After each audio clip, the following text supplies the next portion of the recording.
Yang paling tahu ibadah ya Nabi, bukan kita. Nabi sudah mengajarkan dianggap beribadah.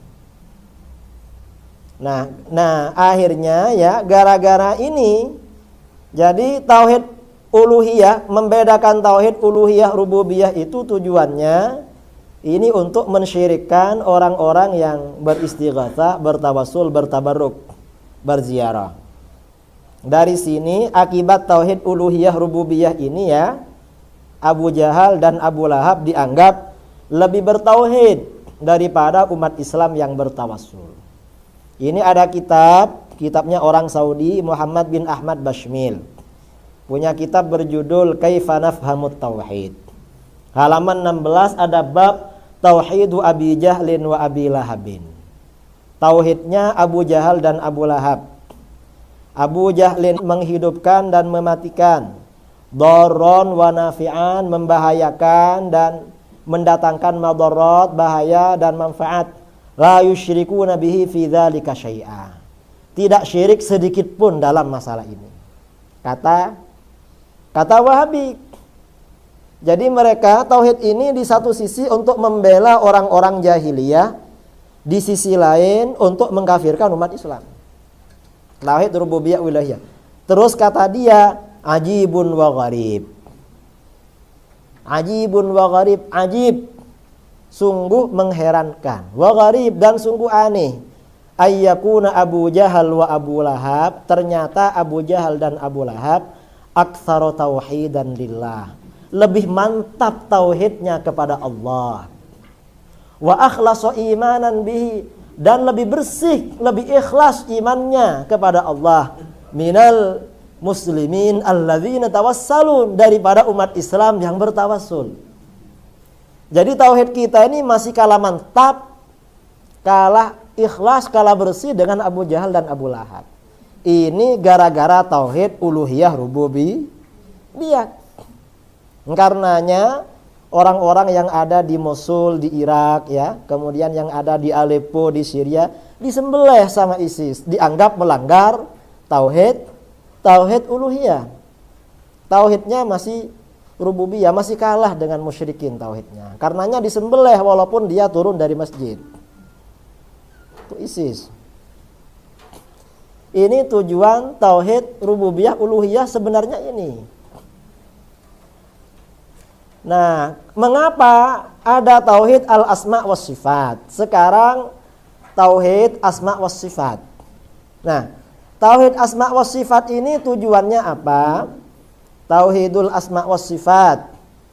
Jadi di dalam Al-Qur'an dan Sunnah terdapat nusus mutasyabihat ya.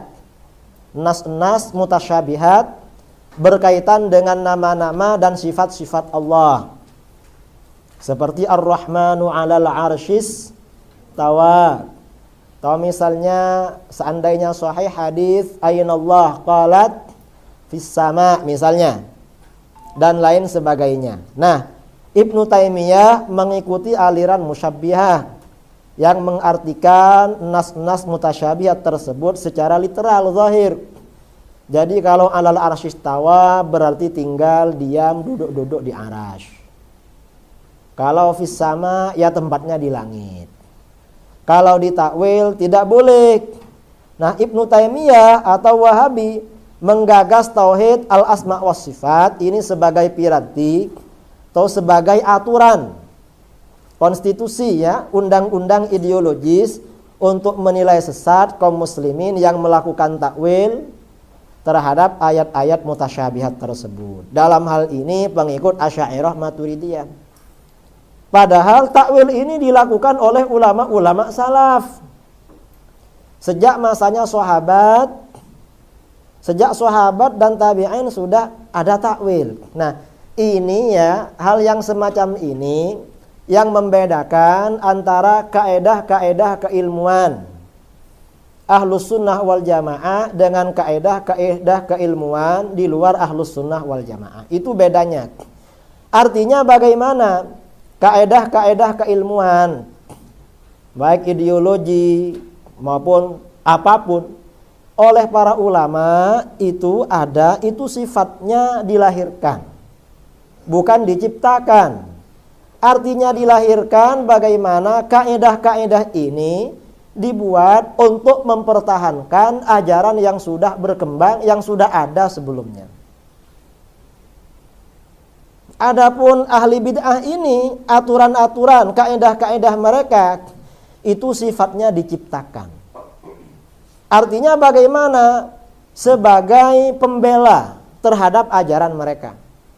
Padahal ajarannya bertentangan dengan ajaran sebelumnya. Nah, ini contohnya begini. Kalau saya bertanya, di dalam ilmu nahwu ada contoh daraba Zaidun Amron, ya. Daraba telah memukul Zaidun, siapa Zaid? Amron kepada Amr. Daraba ini fi'il madhi, Zaidun ini fa'il yang dirofakkan, Amron maf'ul bih yang dibaca nasab.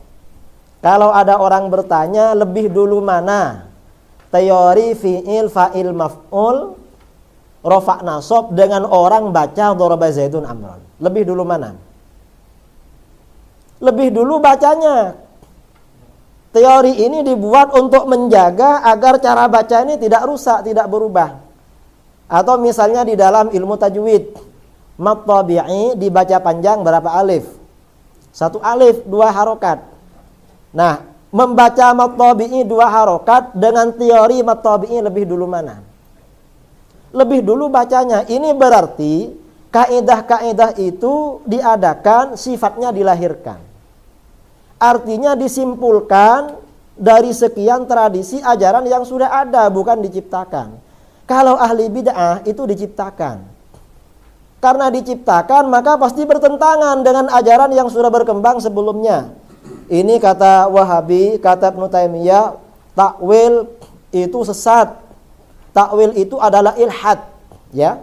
Kan katanya Ibnu Taimiyah takwil itu ilhad. Ilhad itu artinya penyimpangan dari ajaran yang benar.